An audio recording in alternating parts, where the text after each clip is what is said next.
Hello everyone, my name is Lily Robbins and welcome to my first ever Youth Spin piece.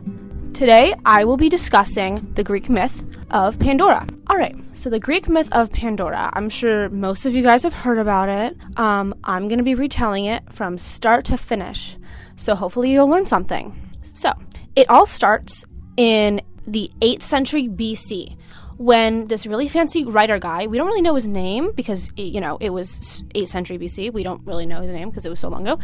But he writes this thing called a theogony, which is basically a poem in quotes because it's just a really long story with really fancy words, which basically just depicts every single Greek myth up until that point. So it tells mainly how the gods came to be, how they came in control of the universe, just kind of a summary. And this is where Pandora is mentioned for the first time. This is where we hear her mentioned for the first time. So this dates back to just after the Titanomachy, which sounds like I'm mispronouncing it, but that's how you say it. So basically the Titanomachy was this really, really huge war between the gods and the Titans. They actually fight quite a lot. But this was just, I guess, the biggest. Anyway, it all began when the gods and the Titans met in a kind of council meeting to discuss a sacrifice that was about to be made. So I'm sure you've heard of this guy, Prometheus. He was a Titan who decided that he would steal the fire from the gods and give it to humanity. Before this, humanity literally did not have fire at all. This is why they were discussing a sacrifice, because Prometheus, he was about to get punished. That's what they were discussing. Anyway, Prometheus decides that he's going to try and trick Zeus to getting the better end of the deal and just ultimately get a way better punishment than he was going to get. Obviously, as the gods often do, Zeus got angry, and he was so angry at Prometheus for even attempting to trick him. Prometheus hadn't even done anything up until this point.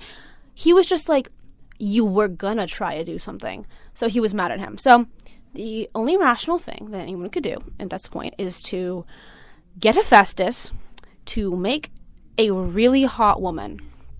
So Zeus tells Hephaestus, make literally the hottest woman imaginable, okay? I mean, pull all the shots for this lady.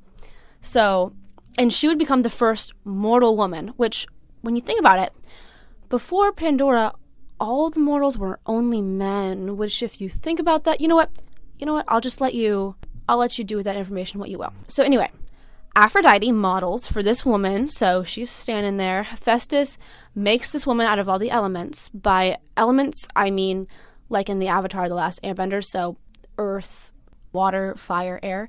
And then he gets all of the 4 winds, which is the north, south, east, and west. There's these wind gods in every corner of the world because at that point, again, the earth is flat. So they think that in every corner there's a wind god that's what causes the winds in that area. So he gets all of these guys to breathe life into her, literally, they breathe on her and she comes alive. This is where we get into her name. So Pandora means all gifts or given all gifts. And this isn't a coincidence. It's because after she was made, all of the gods pitched in and gave her some unique qualities to make her just the most perfect woman imaginable. For example, Aphrodite gave her beauty and grace, Hermes made her cunning, Athena gave her clothes and taught her how to weave, Poseidon gifted her a pearl necklace, and so on. So the most important gift was Hera's gift of curiosity, which will come back to bite her in the butt later.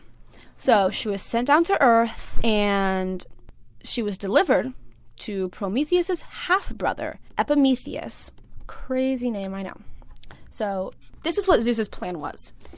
He was mad at Prometheus, so he was going to make a hot woman and send her to his half-brother, Epimetheus. The gods have very interesting ways at getting back at people. Anyway, so Prometheus, being a Titan, he's got some smarts. He already suspected that Zeus would try to trick him or his family since he was so mad. So he actually warned his brother to never accept gifts from Zeus. Just precautionary, in case Zeus tried something, which he did. But everyone back then was horrendous at self-control, as we know. So Epimetheus literally just saw her and married Pandora. Before we get into their wedding, I do need to mention Pandora's box. So, or a jar. It's technically a jar. So this actually came around much later than the original myth was created. So it came around 16 BC when Pandora's original myth was created around 8 BC. So along with all of her super cool, awesome gifts, the gods gave her a box. And it was very beautiful. It was carved. It was painted.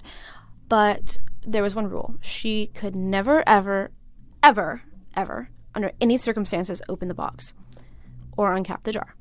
Let's remember that Hera gifted her the gift of curiosity. So, we can see where that's going. Anyway, at their wedding, Hermes came to congratulate them, and to stir the pot a little bit, he reminded them of the box. And he said, it was like, guys, hey, have you opened that box yet? It was a really cool gift. Like, it's going to dissolve any hard feelings between the gods and Prometheus. Like you should just open it, even if you don't, keep what's inside of it, just open it. So, eventually, time passed. Their marriage has, it's been going on for a while. And they were, they loved each other, right? It was a good marriage, but there was always just this thought in the back of Pandora's mind about the box. She was so curious.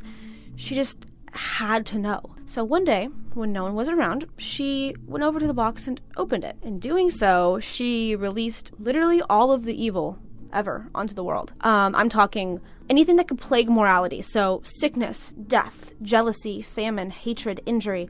By releasing all these horrible things, she released something that couldn't exist without evil. Hope. Which is one of my favorite parts to this myth, is that this myth, it talks about the idea that there can't be darkness without light, and vice versa, there can't be light without darkness. There is a part to this myth that people have started to use as a reason to be misogynistic. You're probably thinking, what the hell?